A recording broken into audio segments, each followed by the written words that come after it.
আজকের তাজা খবর, মমতার কথা শোনার পরে উৎসব স্বাস্থ্য ভবনের সামনে চিকিৎসক নেতারা জেনে স্লোগান, নাচ হলো সংযুক্ত। তো চলো বিস্তারিত দেখে নেব আজকের খবর কি বলছে। জুনিয়র ডাক্তারদের প্রতিনিধি দল দীর্ঘ বৈঠকের পর তার বাড়ি থেকে বার হওয়ার পরেই সাংবাদিক সম্মেলন শুরু হয়েছিল মুখ্যমন্ত্রী মমতা বন্দ্যোপাধ্যায়। সেখানে তিনি ঘোষণা করেছিলেন, জুনিয়র চিকিৎসকদের অনেকগুলি দাবি মেনে নেওয়া হয়েছে, তার মধ্যে অন্যতম কলকাতায় পুলিশ কমিশনার বদল। সেই ঘোষণা হতে স্লোগানের তারে আদিবাসী ছাত্রের ছন্দের নাচ শুরু হয়েছিল সল্টলেকের স্টেকর 5-এ। কিন্তু সেই উৎসবের রেস থেকে বেরিয়ে ধর্ণা মঞ্চে ফের আন্দোলন জারি রাখার জল শক্ত করে ফেলল। কালীঘাট থেকে সেক্টর 5-এ পৌঁছে জুনিয়র ডাক্তারদের প্রতিনিধিরা সাংবাদিক বৈঠকে জানিয়েছেন, যতক্ষণ না সিদ্ধান্ত বাস্তবায়িত হচ্ছে ততক্ষণ আন্দোলন এবং কর্মবিরতি চলবে। মমতা বন্দ্যোপাধ্যায় জানিয়েছিলেন, মঙ্গলবার ডিএমই এবং ডিএইচএসকে সরানো হবে। আন্দোলনকারীদের দাবি ছিল স্বাস্থ্য সচিব নারায়ণ স্বরূপ নিগমকেও সরাতে হবে। রাজ্য সরকার বিনয়ের সঙ্গে তা প্রত্যাখ্যান করে বাকি দুই স্বাস্থ্যকর্তার অপসারণ মেনে নিয়েছে, যা আন্দোলনকারীরা আংশিক জয় বলে মনে করেছেন। 5 দফা দাবি নিয়ে মমতার বাড়ির বৈঠক গিয়েছিলেন জুনিয়র ডাক্তাররা।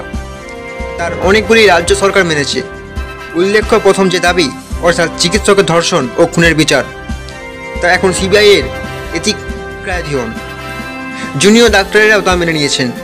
মমতা জানিয়েছেন, কলকাতা পুলিশের কমিশনার বিনীত গোয়েল এবং ডিসি অভিষেক গুপ্তকে সরানো হবে, যা ছিল আন্দোলনকারীদের অন্যতম দাবি।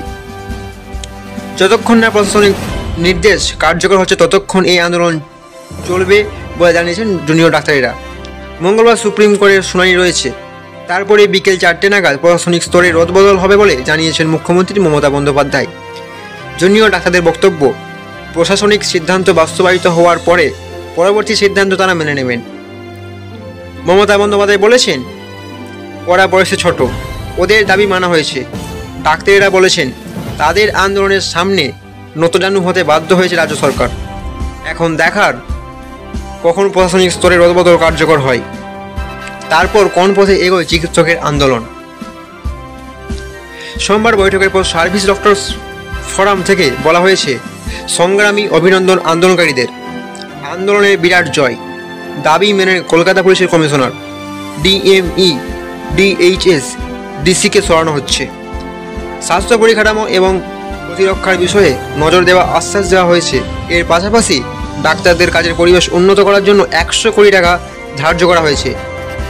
কিন্তু মূল অভিযুক্তদের চিহ্নিতকরণ, গ্রেপ্তার ও দৃষ্টিমূলক শাস্তির বিষয়টি এখনও, এবং স্বাস্থ্য দপ্তরের দুর্নীতি চক্র, সিন্ডিকেট রাজ, থ্রেড কালচার ইত্যাদি বিষয়গুলো নিয়ে এখনও সিদ্ধান্ত আসা যায়নি।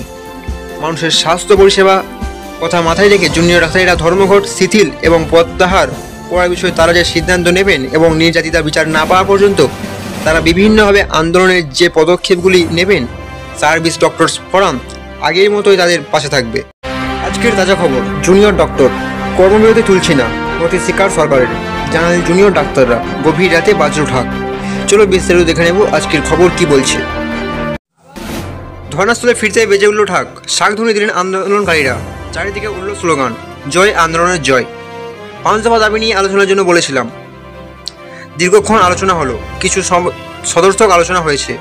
মাননীয় মুখ্যমন্ত্রী মমতা বন্দ্যোপাধ্যায় আশ্বাস দিয়েছেন, পুলিশ কমিশনার বিনীত গোয়েলকে সরাবেন। তার অপসারণের দাবি আমরা প্রথম থেকেই করেছিলাম। এটা আন্দোলনের জয়। ডিএমই ও ডিএইচএসকে সরানো হবে, এটা আন্দোলনের জয়। যে ডিসি নর্থ টাকা দিতে চেয়েছিলেন তাকেও সরানো হবে। 38 দিন পরে সাধারণ জনগণের আন্দোলনের চাপে নতি স্বীকার করল রাজ্য প্রশাসন। কিন্তু এরপরও একটা কথা বলা জরুরি, প্রিন্সিপাল হেলথ সেক্রেটারির যে যোগাযোগ দুর্নীতি নিয়ে আলোচনা হয়েছে, থ্রেড সিন্ডিকেট ও বিষয়ে আলোচনা হলেও সেই আলোচনার আরও অবকাশ রয়েছে। আবার আলোচনা হবে। যতক্ষণ না পর্যন্ত বাস্তবায়ন হচ্ছে এই অবস্থান, কর্মবিরতি তোলা নিয়ে কোনো সিদ্ধান্ত নিচ্ছি না। প্রত্যেক কলেজে জুনিয়র বসে আলোচনার বসবো, তার আগে নয়, বললেন এক জুনিয়র ডাক্তার। অপর জুনিয়র ডাক্তার বলেন, আমাদের রাজ্য প্রশাসনের কাছে নির্দিষ্ট দাবি ছিল, এই জয় সকলের। তাদের সমর্থন না থাকলে এই জয় মিছিল আনতে পারতাম না। খুব লজ্জাজনক, ডিসি নর্থের প্রসঙ্গে যখন বলি তিনি মাথা নত করতে বাধ্য হন।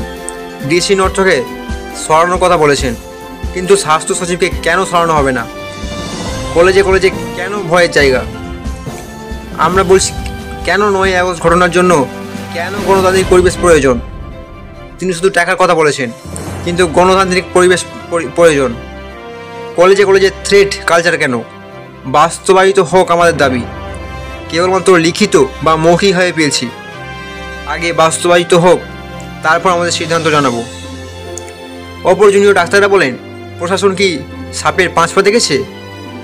বিনম্রতার সঙ্গে বারবার গিয়েছি। আমার বোনের রক্তমাখা চোখ দেখেছি, সেই চোখ জাগবে মশাল হয়ে। আমরা লড়ছি, আরও লড়ব। আজ কেবল একটা উইকেট পড়েছে। অপর এক আন্দোলনকারী বলেন, স্বাস্থ্য ভবন পুরো সাফ না হওয়া পর্যন্ত যাব না। এদিকে জুনিয়র ডাক্তাররা একাধিক দাবি মেনে নিলেন মুখ্যমন্ত্রী মমতা বন্দ্যোপাধ্যায়। সোমবার রাত প্রায় 12টায় কালীঘাটে নিজের বাসভবনে দাঁড়িয়ে মুখ্যমন্ত্রী জানান যে আরজি কর মেডিকেল কলেজে হাসপাতালের তরুণী চিকিৎসক ধর্ষণ ও খুনের ঘটনার পর কলকাতা পুলিশ কমিশনের প্রত্যেকে বিনীত গোয়েলকে সরিয়ে দেওয়ার দাবি জানান জুনিয়র ডাক্তাররা। তাদের এই দাবি মেনে নেওয়া হচ্ছে। মঙ্গলবার বিকেল 4টে পর্যন্ত কলকাতার পুলিশ কমিশনার পদে থাকবেন বিনীত, তারপর নয়া পুলিশ কমিশনার পাবে কলকাতায়। তবে শুধু বিনীত নন, জুনিয়র ডাক্তাররা যাদের যাদের সরানোর দাবি তুলেছেন তাদের প্রায় সকলকে সরিয়ে দিয়েছেন মুখ্যমন্ত্রী। স্বাস্থ্য অধিকতা অজয় চক্রবর্তী এবং স্বাস্থ্য শিক্ষা অধিকতা কৌস্তব নায়ককে সরিয়ে দেওয়া হয়েছে। সরানো হয়েছে কলকাতা পুলিশ ডেপুটি কমিশনার অভিষেক গুপ্তাকেও। শুধুমাত্র রাজ্যের স্বাস্থ্য সচিব নারায়ণ স্বরূপ নিগমকে নিজেদের পদে রেখেছেন কলকাতা পুলিশের ডেপুটি কমিশনার ইন্দিরা মুখোপাধ্যায়। বিষয়ে মুখ্যমন্ত্রী কোনো মন্তব্য করেননি। তো প্রিয় ভিউয়ার্স, আজকের ভিডিওটি এতটুকুই। তো খবর চলবে, এভাবে লেটেস্ট আপডেট পেতে চ্যানেলটি অবশ্যই সাবস্ক্রাইব করুন।